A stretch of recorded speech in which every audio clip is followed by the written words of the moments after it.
여러분, 빛이 초속 몇 킬로미터로 직진하는 줄 아십니까?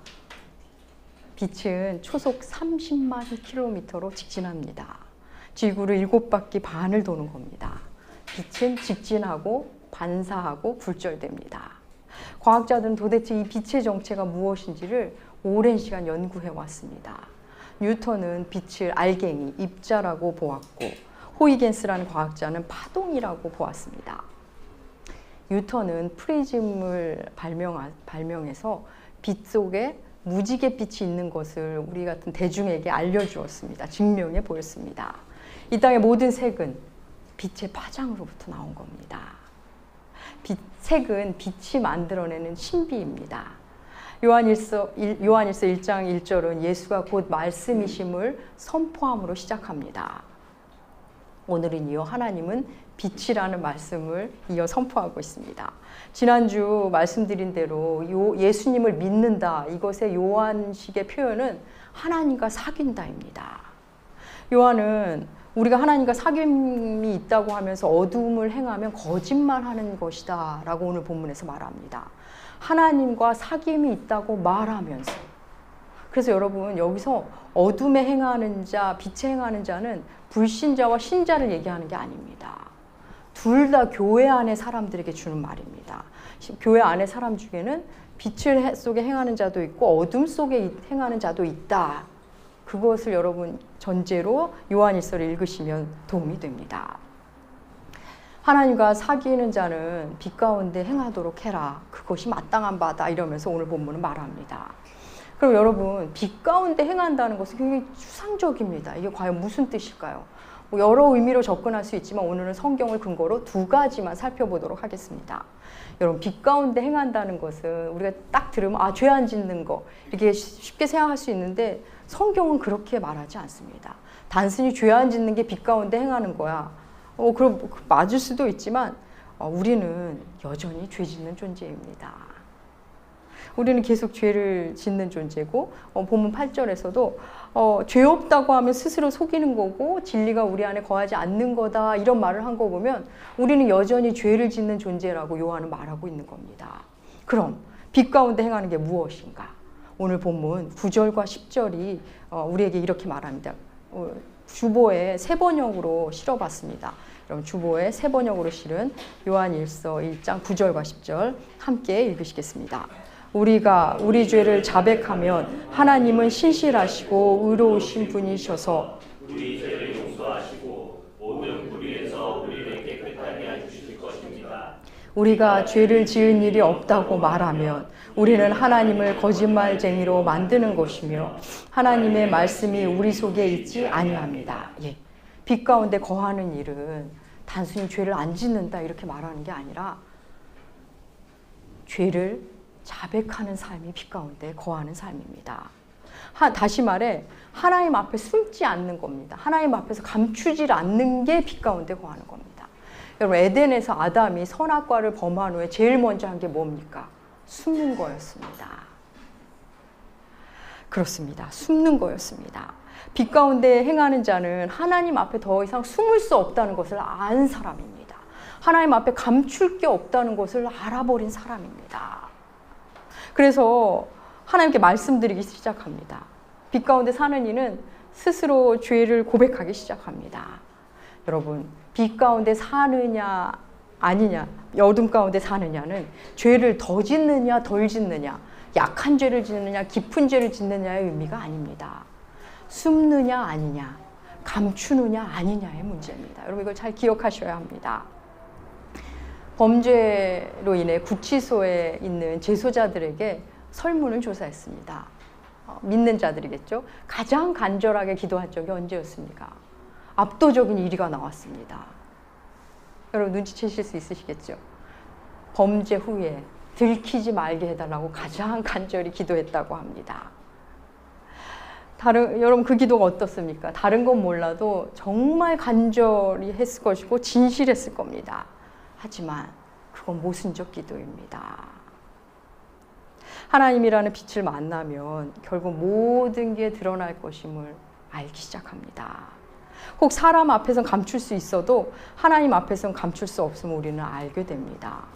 그래서 예수님과 사귐을 갖기 시작한 사람은 자신의 겉과 속이 점점 일치하는 삶을 삽니다. 사람이 있을 때나 없을 때나 크게 다르지 않는 삶을 살게 됩니다. 혹 누군가에게 상처 줄까 봐, 혹 예의를 지키기 위한 것이 아니라면 그렇게 속내를 감출 속내가 없어집니다. 말 못할 비밀들이 점점 없어집니다. 왜냐하면 빛이 나를 비추고 있기 때문입니다. 그래서 여러분 건강한 예배 공동체에 속하면 자기 얘기를 조금씩 합니다. 저도 가끔씩 목사님, 저는 목사님 생각하는 그런 사람이 아니에요. 저는 정말 이러이러한 사람입니다 하고 스스로 고백하는 사람이 있습니다. 빛을 만나기 때문에 나오는 증상 중에 하나입니다. 우리가 하나님의 빛을 만나면 그전에 그렇게 감추려 했던 나의 아픔들, 상처들, 부끄러움도 하나씩 꺼내기 시작합니다. 하나님이 다 비춰줬기 때문에 감출 수 없다는 것을. 그래서 빛이 내 안에 들어왔다는 증거가 그렇게 나타나기도 합니다. 그런데 오랫동안 함께 지내도 함께 일을 해도 저 사람 속은 도무지 알지 못하겠어. 무슨 생각을 하는지 알 수 없는 사람이야. 사실 이런 사람들은 아직 자기 자신을 모르는 경우가 대부분입니다. 하나님과 사귐이 있는 사람은 하나님은 물론 사람 앞에서도 점점 감출 게 없는 사람이 되기 시작합니다. 요한복음은 말씀이며 생명이신 주님을 이렇게 선포합니다. 우리가 너무나 잘 아는 요한복음 1장 1절에서 5절. 함께 읽겠습니다. 태초에 말씀이 계시니라. 이 말씀이 하나님과 함께 계셨으니 이 말씀은 곧 하나님이시니라. 그가 태초에 하나님과 함께 계셨고 만물이 그로 말미암아 지은 바 되었으니 지은 것이 하나도 그가 없이는 된 것이 없느니라. 그 안에 생명이 있었으니 이 생명은 사람들의 빛이라.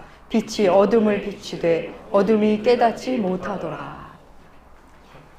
빛이 어둠을 비추되 어둠이 깨닫지 못하더라. 그럼 이 깨닫지 못하더라에 대한 번역은 새 번역과 공동 번역은 어둠이 빛을 이기지 못하더라로 번역합니다. 그렇게 번역될 수 있는 단어입니다. 여러분, 어둠은 빛을 이기지 못합니다. 빛은 언제든 어둠을 밀리칩니다. 여러분, 온 우주의 어둠을 다 모을 수 있다고 생각해 봅시다. 그 온 우주에 있는 그 깜깜한 어둠을 모아도 작은 방에 불이 켜져 있으면 어둠이 그 속에 못 들어갑니다. 이 놀라운 빛의 신비고 어둠의 신비입니다. 그런가 하면 아무리 깜깜한 동굴이라도 내가 초를 하나 켜면 그 주변은 어둠이 물러갑니다. 빛이 어둠을 물러칩니다. 어둠은 빛을 이기지 못합니다. 여러분, 어둠이 제일 두려워하는 게 엄청난 고함이 아닙니다. 대단한 무기가 아닙니다. 엄청난 모함이 아닙니다. 어둠이 두려워하는 것은 빛입니다. 빛 가운데 행한다는 것은 말씀드린 대로 하나님 앞에 숨지 않는 것을 말합니다. 하나님 앞에 거리끼는 것이 생기면 말씀드리고 자백하고 털어놓습니다. 우리가 그럴 때 어둠은 점점 희미해집니다. 물러갑니다. 여러분, 하나님 우리를 정죄하기 위해 우리에게 벌 주시라고 자백하라, 내가 다 알아, 이런 분이 아닙니다. 우리를 용서하시려고, 예수의 피로 씻어주시려고 지금 우리의 자백을 기다리시는 분입니다. 우리를 용서하시려고, 깨끗게 하시려고 기다리시는 분입니다. 빛 가운데 거하는 사람들의 또 특징은 내 잘못이구나를 금방 발견합니다. 왜냐하면 빛이 내 심령을 비춰주니까 내 안에 있는 더러움과 먼지가 다 보이기 때문입니다. 그래서 그 더러운 것이 발견되면 곧장 십자가 앞으로 달려갑니다. 그런가 하면 어둠 속에 행하는 자의 모습은 이렇습니다. 요한일서 1장 8절 이렇게 말합니다. 공동번역으로 주보에 실었습니다. 함께 읽겠습니다.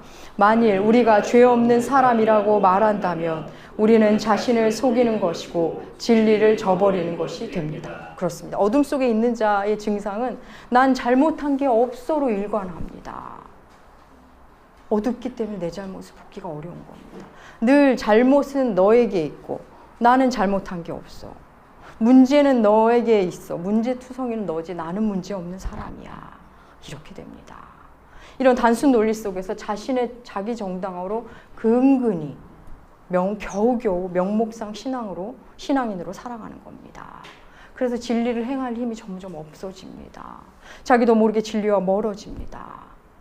사랑하는 여러분, 빛 가운데 행하는 삶은 하나님 앞에 숨지 않는 삶, 감추지 않는 삶입니다.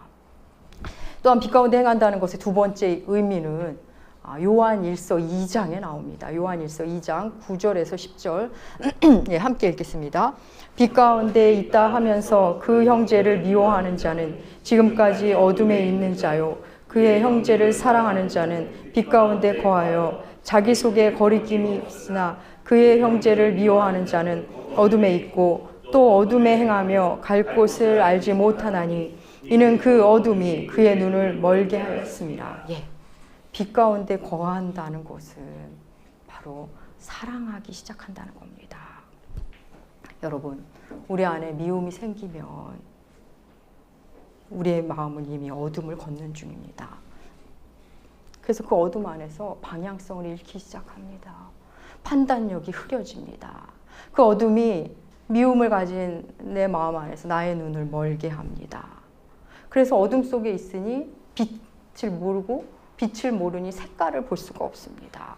사람 고유의 아름다운 색깔을 볼 힘이 없어지는 겁니다. 모두 하나의 기준으로, 하나의 잣대로 내 감정이 흡족하면 빛이라고 생각하고 내 마음이 힘들면 어둠이라고 생각할 뿐입니다. 사랑하는 여러분, 예수님은 결국 사랑이십니다. 하나님은 사랑이십니다. 요한일서는 교회 안에 영지주의를 경계하라고 경고하고 적그리스도와 미혹의 영을 조심하라고 엄중히 말하지만 결국 사랑을 이야기합니다. 요한일서 하면 아주 대표적인 부분일 수 있겠죠. 요한일서 4장 7절과 8절 우리 함께 읽겠습니다. 사랑하는 자들아, 우리가 서로 사랑하자. 사랑은 하나님께 속한 것이니 사랑하는 자마다 하나님으로부터 나서 하나님을 알고 사랑하지 아니하는 자는 하나님을 알지 못하나니 이는 하나님은 사랑이십니다. 예. 사랑하면 하나님을 알게 된다는 겁니다. 왜? 하나님은 사랑이시기 때문에. 하나님을 아는 자는 사랑을 시작합니다. 그래서 사랑 못하는 내가 너무 괴로워지기 시작합니다. 왜 나는 이렇게 사랑을 못하는 걸까? 예수의 십자가니 그렇다고 마냥 힘든 것만은 아닌 것이 예수의 십자가 사랑이 너무 커서 그 사랑에 감복하고 조금씩 예수의 사랑을 흘려보내는 사람이 되기 시작하기 때문입니다. 사랑하는 여러분, 믿음은 결국 사랑입니다.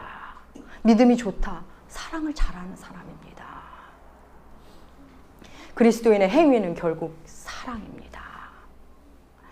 내 안에 예수의 영이 있는가? 과연 나는 성령의 인도하심 가운데 있는가는 내가 사랑을 선택하느냐? 그게 증명이 되는 겁니다. 요한은 사실 자기가 하는 이런 말들이 요한 공동체가 받아들이기 어려울 것이라는 것을 알고 있었습니다. 듣기 싫어할 것도 알고 있었습니다. 그래서 편지 서두에 그는 이 편지를 쓴 목적에 대해서 이렇게 말합니다. 요한일서 1장 4절 예, 함께 읽겠습니다. 우리가 이것을 쓰면 우리의 기쁨이 충만하게 하려 합니다. 예, 결국 내가 이걸 쓴 건 너희들 그리고 우리들의 기쁨이 충만하게 하기 위해 쓰는 거야. 여러분, 이것은 성경 전체에 적용되는 말씀입니다. 분명히 이 말씀을 듣고 힘들어할 거를 요한은 알고 있었습니다. 우리도 하나님이 우리에게 말씀을 주시는 이유, 궁극은 기쁨의 충만인데 좀 불편할 수 있습니다. 복음을 날 것으로 만나는 고통이 있을 수 있습니다. 그런데 그것이 기쁨으로 가는 여정입니다. 교회가, 복음이 이해가 안 되고 그동안에 내 생각과 충돌할 수 있습니다. 하지만 결국은 기쁨으로 가는 여정입니다. 여러분, 쉽게 다가오는 가벼운 재미가 아니라 예수의 핏값으로 사신 깊은 기쁨이기 때문에 그동안 이 땅에서 만나오던 그 기쁨과는 차원이 다릅니다. 그래서 인내심을 갖고 가야 하는 고유의 여정이 있습니다. 빛 가운데 거하면 힘겨워도 아파도 실체를 보기 원합니다. 날 속여서라도 행복하게 해줘 라고 말하지 않습니다. 있는 그대로를 알고 싶어 합니다. 힘겨워도 진실 앞에 서고 싶어 합니다. 여러분, 그 첫 번째 진실이 뭔지 아십니까? 나를 아프게 하는 그 첫 번째 진실, 바로 나를 만나는 겁니다. 내가 얼마나 별로인 인간인지를, 죄라는 개념 없이는 설명이 안 되는 존재임을 만나는 겁니다. 그래서 그걸 만나면서 힘이 들기 시작합니다. 하지만 그 힘겨운 만큼 주님이 내게 주신 은혜와 사랑이 얼마나 큰지를 반드시 주님은 보여주십니다. 말씀드린 대로 비단에는 색깔이 들어있습니다. 색은 빛으로 인해 만들어진 겁니다. 여러분 다 아실 겁니다. 파장이 길면 붉은색, 파장이 짧으면 보라색, 모든 빛을 다 흡수하면 까만색, 모든 파장을 다 반사해버리면 흰색이 됩니다. 이 땅의 아름다운 그 모든 색깔은 바로 빛에 의해 우리에게 그렇게 보이는 것입니다. 미국 캘리포니아에 지미와 제이스라는 형제가 있습니다. 그 두 형제는 안타깝게도 선천적으로 전체 생명입니다. 그런데 어느 한날 그들에게 특별한 선물이 도착합니다. 뭐냐면 색을 볼 수 있는 특수 안경입니다. 어떤 이유로 그들이 받게 됩니다. 가족들은 형제를 위해 색색깔 풍선을 준비하고 집에서 늘 쓰던 타올, 큰 타올, 색깔이 막 들어있는 타올을 들고 이렇게 준비하고 있습니다. 다 준비가 되고, 그리고 그 지미와 제이스가 특수 안경을 씁니다. 그리고 풍선을, 타올을 보고 그들의 첫 번째 반응, 우는 겁니다. 그리고는 서로 끌어안습니다. 그리고 다시 안경을 쓰고 하늘을 보고, 나무를 보고, 바닥에 떨어진 나뭇잎을 보고, 사랑하는 부모님을 보고, 옷을 보고 감탄합니다. 제가 본 이 영상은 그 생명을 위해 특수 안경을 제작하는 회사가 만든 동영상입니다. 이 동영상을 제가 우리 카페에 어젯밤에 올려놓았습니다. 이 회사는 그 특수 안경을 쓰고 처음 색을 보는 사람들의 반응을 모아 유튜브에 여러 가지를 남겨놨습니다. 여러 개로. 그래서 제가 어제 말씀을 주면서 여러 개를 보았습니다. 색깔 없는 세상에 살다가 색깔을 만난 사람들의 반응은 눈물, 그리고 환호, 놀라움과 감동이었습니다. 어린아이고 어른이고 그 안경을 쓰고 눈물을 흘리고 자연을, 사랑하는 사람을 보고 또 물체를 보고 와, 어메이징, 판타스틱, 뷰티풀, 원더풀을 연신 바랍니다. 그리고 눈물을 흘립니다. 사랑하는 여러분, 빛을 가진다는 것은, 빛 가운데 거한다는 것은 이제 색깔을 보기 시작했다는 겁니다. 예수라는 빛이 내 안에 가득하면 사람들 고유의 색깔이 이제 보이기 시작합니다. 혹 내가 더 좋아하는 색, 덜 좋아하는 색은 있을지 몰라도 그 고유의 색이 얼마나 아름다운지에 눈뜨기 시작합니다. 그래서 그 고유의 색깔만으로도 아름다움을 빛 안에서 발견합니다. 그래서 빛 가운데, 예수라는 빛 가운데 거하면 색깔 있는 세상을 살게 됩니다. 이 사람은 이 사람대로, 저 사람은 저 사람대로 고유의, 하나님이 주신 그 고유의 아름다운 색이 있음을 만나게 됩니다. 우리는 빛 가운데 거하면 비슷한 색깔만을 좋아하지 않는 사람이 됩니다. 더 전진해 나가면 나와 전혀 다른 색을 가진 사람의 아름다움에 더욱 놀라고 보색이 주는 아름다움에 신비와 감탄을 금하지 못합니다. 그래서 빛 가운데 거한다는 것은 나의 색깔을 다시 보는 것이고 타인의 색을 감동적으로 보게 됩니다. 그리고 그 빛의 근원이, 그 색의 근원이 바로 우리 주님임을 만나는 것입니다. 그럼 빛을 소유한다는 것, 빛 가운데 사는 삶을 좀 아직도 추상적일 수가 있는데 주님이 친히 이렇게 말씀하셨습니다. 요한복음 8장입니다. 요한복음 8장 12절 우리 주님의 말씀입니다. 함께 읽겠습니다. 예수께서 또 말씀하여 나는 세상의 빛이니 나를 따르는 자는 어둠에 다니지 아니하고 생명의 빛을 얻으리라. 여러분, 예수님은 세상의 빛이십니다. 그분을 알고 따르는 삶, 그분을 쫓아다니는 삶, 그분을 모시는 삶이 바로 빛 가운데 사는 삶입니다. 사랑하는 여러분, 빛 가운데 행하는 삶을 하나님 앞에서 숨지 않는 삶, 하나님께 감출 것이 없는 삶. 그래서 빛을 계속 내 안에 빛이 밝아질수록 사람의 시선이나 사람의 평가보다는 하나님 안에 앞에서 내가 거리낌이 있는가 없는 거를 더 중요한 사람이 됩니다. 그래서 수없이 말씀 앞에 말씀이라는 리트머스지를 내 심령에 넣어봅니다. 기도하면서 기도 속에서 기도라는 리트머스지를 내 심령에 내 생각에 넣어봅니다. 그렇게 수시로 말씀과 기도에 나의 존재를 담그는 사람이 됩니다. 또한 하나님 앞에 다 드러냈기, 다 말씀드렸기 때문에 나중에 심판이 점점 안 두려워집니다. 이미 때마다 주님께 말씀드렸기 때문에 더 이상 두려울 것이 없어집니다. 하지만 이 땅에서 자꾸 감춘 사람들, 하나님 앞에 온전히 신을 벗지 못한 사람들은 시간이 흐를수록 두렵습니다. 무섭습니다. 하나님 우리의 더러운 손과 발, 추한 생각을 꺼내 놓으면 예수의 피로 씻어주겠다 하십니다. 내 앞에 다 꺼내 놓으렴. 다 꺼내 놓으렴. 여러분, 주님 앞에 꺼내 놓으면 우리는 자유함을 하나하나 맛보게 됩니다. 꺼내기 전에는 그 죄가 나를 휘두릅니다. 나를 눈멀게 하기 때문입니다. 그 자유를 만나고 그 빛을 또 충만하게 만나면 세상이 열립니다. 색깔 없는 세상에 살던 사람들이 색깔을 만났을 때 그 감동, 우리에게도 그런 일이 생깁니다. 그래서 사람을 사랑하는 일이 점점 더 예전보다 수월해지는, 내가 사랑하고 있구나를 느끼는 감동을 또 만나게 됩니다. 본디 하나님이 창조하신 나는 이런 아름다운 색이었구나. 하나님이 창조하신 너는 이런 아름다운 색이었구나를 보기 시작합니다. 사랑하는 남교회 교우 여러분, 빛 가운데 행하시기 축복합니다. 빛 앞에 선 자, 새로운 세상을 만납니다. 예수 그리스도라는 세상의 빛, 그분을 내 마음 안에 모시고 그 빛이 충만함으로 우리 안에 어둠을 하나하나, 지금의 어둠뿐 아니라 과거의 어둠, 관계의 어둠, 상황의 어둠을 모두 내쫓으시는 여러분들, 그리고 나무교회 되시길 축복합니다. 기도하겠습니다.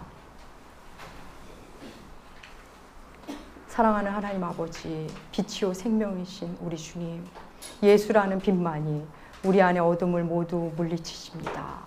우리로 빛의 자녀로 살게 하여 주시옵소서. 감사드리며 존귀하신 예수님의 이름으로 기도합니다. 아멘.